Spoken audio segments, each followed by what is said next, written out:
le premier, on va déjà mobiliser les cervicales, donc on ne va pas avoir besoin de l'élastique. Donc tu as les pieds largeur de hanche, une légère flexion dans les genoux pour être bien stable et on va commencer tout simplement à faire des ronds au niveau des cervicales.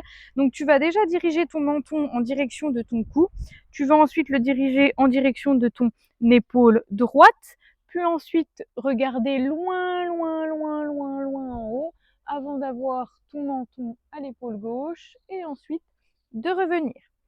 Tu inspires sur un arc de cercle et tu expires sur l'autre arc. Dernière fois de ce côté, pense à bien inspirer le nombril pour commencer à engager ta sangle abdominale qui permet de travailler ta posture et protéger tes organes. Bien, on est parti de l'autre côté.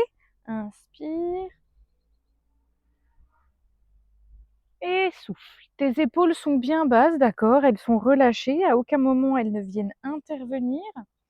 Et là, l'objectif, ça va être d'être le plus lent possible pour pouvoir faire les cercles les plus grands possibles. Tu imagines que tu as un petit laser au bout du nez. Et il faut que tu dessines le plus grand cercle possible. On engage ici les cervicales et les trapèzes et les muscles du cou. Bien, une fois que tu es ici, l'élastique, tu peux le mettre entre tes jambes. Tu vas simplement ici venir faire 5 cercles vers l'arrière. Donc toujours le ventre rentré, tu inspires, tu souffles, plus que 4. Le dernier. Et ensuite, on part dans l'autre sens. Donc, tu inspires quand tu montes et tu souffles quand tu descends. Toujours ici, le ventre qui est bien, bien, bien, bien, bien gainé et tu évites de décrocher tes hanches. D'accord? Ici, comme tu peux le voir, mes hanches sont fixes. Si tu as des problèmes au niveau des épaules, eh bien, tout simplement, tu peux venir faire ici des cercles beaucoup plus petits, voire les agrandir un petit peu en fonction tout simplement de tes douleurs. On part de l'autre côté, donc on est parti, on va vers l'arrière puis vers l'avant. Donc comme tu peux le voir ici, paume de main face à toi tout du long. Donc tu as une petite rotation ici, donc paume de main, pardon, face à toi juste ici, et une fois que tu es en haut, eh bien comme si tu voulais chasser une vague. D'accord? Inspire et tu souffles. Dernier de ce sens-là. Et ensuite, on aura besoin du petit élastique. On part dans l'autre sens pour les 5. Toujours les épaules basses, toujours le nombril rentré. Légère flexion au niveau des genoux. 3, 4. Et le dernier. Bien, au niveau de l'élastique. Donc là, plus tu prendras large et plus ce sera facile. On va mobiliser l'articulation à 360 degrés, d'accord? Mais sans faire intervenir le dos. Donc tu as toujours les bons appuis au niveau du sol. Tu viens écarter le plus possible, mettre une petite tension pour sentir une tension au niveau des épaules.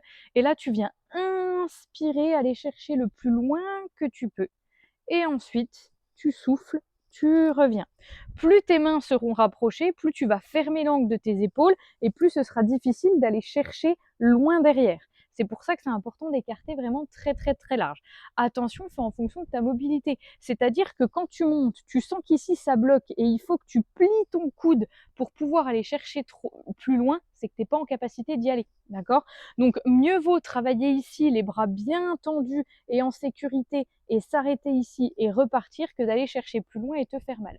Donc pareil, on est parti, on en a déjà fait 2, donc on va en faire encore 8. Là, pareil, sur tous ces mouvements-là, encore 7, il faut être le plus lent possible. Parce que si tu es trop rapide, eh ben, tout simplement, ton corps aura tendance à protéger l'étirement et tu ne pourras pas aller jusqu'où il faut. 6. Regarde bien droit devant toi, essaye de garder les épaules basses, de cibler, de figer tes omoplates. Allez, après celui-là, il en restera 4. Allez, pense à installer ta respiration, pardon, je vais y arriver. 3.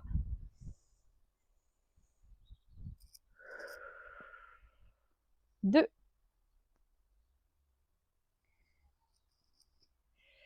Et le petit dernier. Bien, l'élastique, on en avait besoin que pour celle-ci, donc je t'invite à le poser. Là, on va travailler tout simplement le haut du dos. Donc, tu vas venir crocheter tes mains, tu vas inspirer, souffler, essayer d'écarter le plus possible tes omoplates. Bien, une fois que tu es ici, tu viens inspirer et aller chercher loin, loin, loin, loin, loin derrière pour venir bien étirer ta cage thoracique. Tu souffles, tu repars, tu viens crocheter tes mains, aller chercher bien loin, loin, loin, loin, loin, loin, loin, loin, et t'inspires, tu reviens. Bien.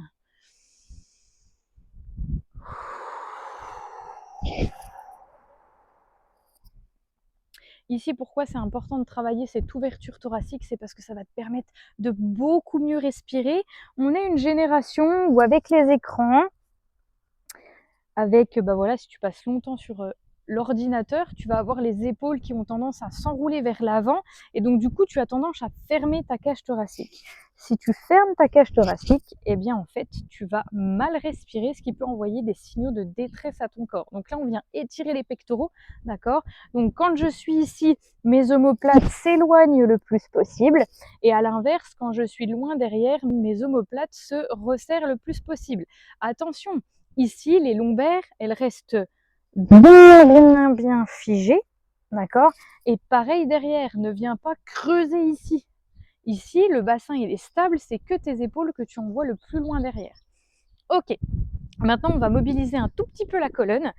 Surtout en plus, si tu viens de te réveiller, tu fais la séance le matin, c'est important de mobiliser toutes les articulations. Donc là, tu vas avoir les pieds largeur de hanche, tu vas prendre une grande inspiration. Quand tu souffles, tu viens enrouler par le cou, tu plies tes genoux. Là, l'objectif, c'est pas de venir étirer les ischios. À l'inspire, tu reviens. Tu mets tes mains juste en haut, tu souffles, tu vas mobiliser ta colonne vers l'arrière et là, sans venir envoyer le coccyx là. Donc tu serres les fesses et tu vas bien chercher derrière. Et tu redescends. Tu inspires, tu souffles, tu enroules la colonne vertèbre après vertèbre, tu plies tes genoux, tu viens déposer ton ventre au niveau de tes cuisses. Et ensuite, t'inspires, tu remontes. Tu viens joindre tes mains en haut, contracter tes fessiers, souffler, aller chercher loin, loin, loin, loin, loin derrière. Je reviens au centre et je redescends mes épaules. On fait ça encore 3 fois. Inspire, souffle. Fléchis tes jambes. Inspire, remonte. Viens joindre tes mains en haut, serre les fesses, souffle, va loin derrière. On travaille aussi ici un petit peu la mobilité des épaules, encore 2 fois.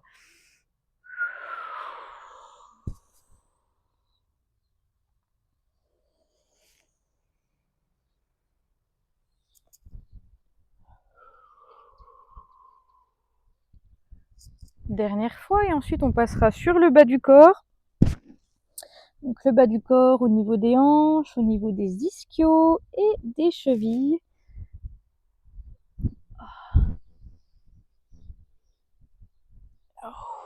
Et tu relâches. Bien, on va passer au sol. Donc cette fois-ci au sol, on va se mettre ce qu'on appelle en chevalier servant. Donc chevalier servant, tu vas avoir les 2 jambes sur 2 rails différents.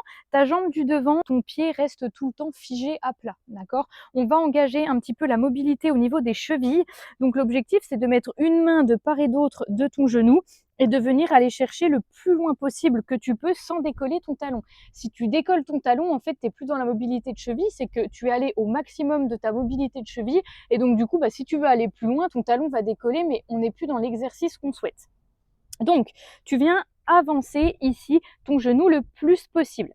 Une fois que ton talon ici est bien ancré, tu vas venir reculer ta jambe de derrière pour sentir un étirement ici du psoas. Et ici, on va mobiliser la colonne en torsion, un mouvement qu'on n'a pas encore vu. Donc, tu viens inspirer et souffler, tu refermes et on fait la même chose de l'autre côté. Tu inspires et tu souffles. Et cette fois-ci, ensuite, tu recules pour venir, donc tu vas t'asseoir sur ton talon pour venir mobiliser un petit peu l'ischio. On repart, on va faire ça 3 fois de chaque côté. Donc ici, tu te repositionnes avec une belle flexion au niveau de la cheville. Tu inspires pour faire l'ouverture ici. Tu souffles, tu redescends. De l'autre côté, j'inspire, je rentre le ventre, je vais chercher loin en haut. Je souffle, je reviens. Alors, si c'est pas possible pour toi, tout simplement de t'asseoir sur ton talon, tu peux très bien faire ça. Tu décolles ta pointe de pied, tu dois juste sentir un étirement au niveau de l'ischio. C'est possible que ta fesse ne touche pas ton talon, tout simplement parce que tu es raide, soit au niveau des hanches, soit au niveau des ischios ou du quadriceps, qui t'empêche tout simplement d'aller chercher loin derrière. Ok, dernière fois vers l'arrière. J'étire bien, je rentre le ventre. Même chose de l'autre côté. Alors, quand on fait ces travails en asymétrie, donc d'un côté puis de l'autre, il y a souvent un côté qui ira mieux que l'autre. Donc si par exemple, le côté d'avant, t'arrivais à aller super loin avec ta cheville et là tu te rends compte que c'est un petit peu bloqué, c'est normal. Moi par exemple, j'ai une entorse sur ce côté-là, je sais que ma cheville elle a tendance à un petit peu plus bloquer, mais c'est pour ça que c'est important d'aller la travailler. Donc toujours une main de part et d'autre ici, tu recules bien ta jambe pour venir étirer le psoas. Donc le psoas, ça permet de relâcher aussi l'arrière du dos. Donc on va commencer toujours en ouverture déjà dans le sens de ton genou parce que tu es plus stable. Inspire, ouvre ton cœur et souffle, redescend. De l'autre côté, inspire, ça accentue l'étirement du psoas. Je souffle, je reviens et je viens chercher vers l'arrière pour étirer mon ischio. Et je repars. Donc là, c'est important dans un échauffement de ne pas rester longtemps dans les postures parce que ça peut impacter tes performances physiques. Hop. Dernière fois. Et ensuite, on passera au petit échauffement cardio. Hop. Et là, tu as un bon échauffement. Donc cet échauffement, n'hésite pas à l'adapter, crochette ton orteil, ramène tes deux pieds sur la même ligne et déroule vertèbre après vertèbre.